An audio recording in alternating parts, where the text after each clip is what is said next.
kita butuh siblings, we need our parents. Kayak Barbie dia ada Skipper, Stacy, and Chelsea. Terus ada Ken juga. Terus Barbie juga punya orang tuanya dan sahabat-sahabatnya.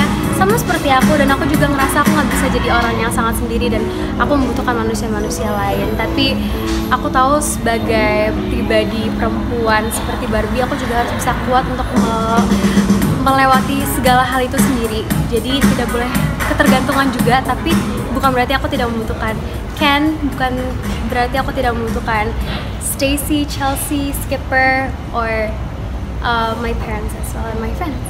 Yes. Kamu sendiri berarti sekarang mendapatkan support system sendiri bagaimana nih Kak?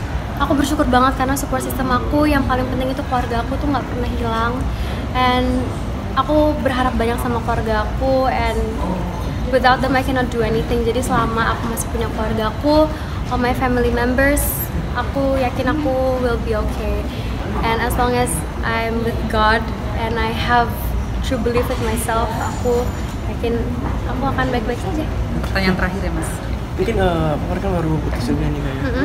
Kira-kira perasaan kamu gimana sih Kak? Baru putus terus sekarang udah disuruh jadi Barbie nih, support apa sih yang Kakak cepet terganggu nggak sih dengan hal tersebut? Enggak sih, nggak ada urusannya, karena kalau buat aku masalah hubungan itu kan pribadi ya Kak. Kalau kayak gini harus jadi Barbie atau enggak, seperti itu tadi, apapun yang terjadi di kehidupan, mau itu hal yang pribadi yang seperti hubungan dan lain-lain, you know, life must go on dan kita tidak boleh bergantung kepada siapapun. Apalagi untuk aku yang masih muda segini, urusan laki-laki itu gampang, dan kalau misalkan kita bukan orang yang jahat dan lain-lain, aku yakin Tuhan sudah menentukan segalanya untuk yang terbaik, sebaik-baik mungkin. Sama kita fokus sama diri kita sendiri, tidak kehilangan arah, aku sih nggak kenapa-kenapa ya.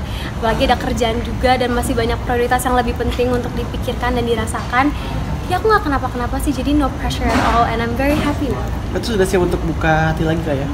Siapa atau enggaknya aku serahkan pada Tuhan saja, karena aku, we never know what we are feeling right now. Karena aku juga tahu masih pasti di luar sana sosok baik laki-laki itu akan ada, dan sama aku baik pasti aku yakin Tuhan juga akan ngasih sosok yang baik. Jadi aku akan lebih fokus untuk improve diri aku aja instead of nunggu dan instead of mencari sosok laki-laki. Mungkin kriteria Kakak seperti apa sih? Oke, udah ya Mas, udah ya. Kriterianya cowok yang baik dan tulus sama keluarga aku. Terima kasih.